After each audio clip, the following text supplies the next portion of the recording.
Sultan Cubao, Quezon City. Let's sip at Sue's Coffee. Ang syala ng lugar. Madalas ko makita to sa FYP ko. Tapos sakto na daanan ko, so sabi ko babalikan ko to mamaya. Pagpasok mo, unang sasalubong sa'yo ang kanilang current flavor, ube.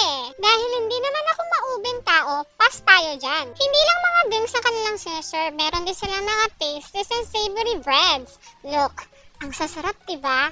Yum, yum! The coffee shop looks very expensive, pero wag ka. Very affordable ang price nila. See? Nakikita mo na yung pangalan ng pipiliin mo at madaling basahin, pati nakapost na rin ang kanilang presyo.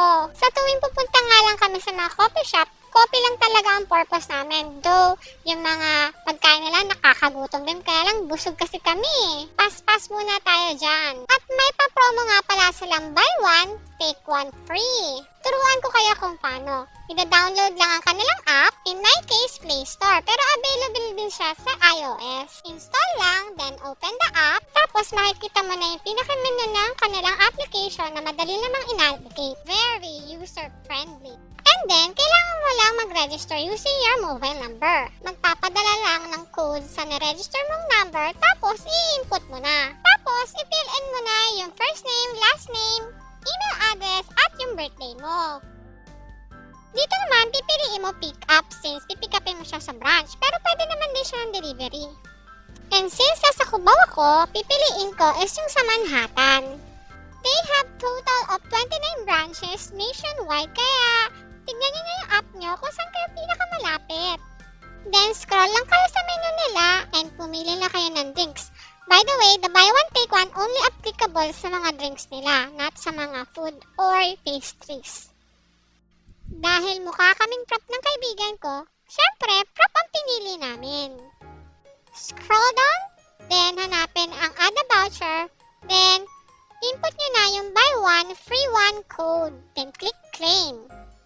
From 290 pesos to 145 na lang dahil meron tayong voucher.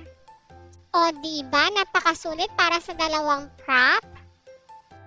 May dining area sila pero nung pumunta kami puno kaya hindi kami makakaupo. So, tinake out na lang namin yung pinurchase namin. Medyo maliit lang yung sa branch na to. I think mga 10 lang ang kaya nilang i-accommodate. So, ayun.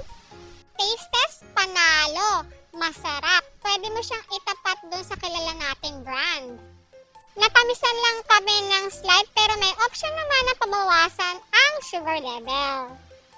Nakitan lang ako sa tagline nila, a necessity, not a luxury. Totoo naman, deserve natin magkape.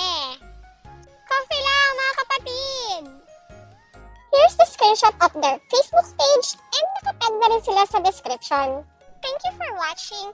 Follow Jaspi Vlog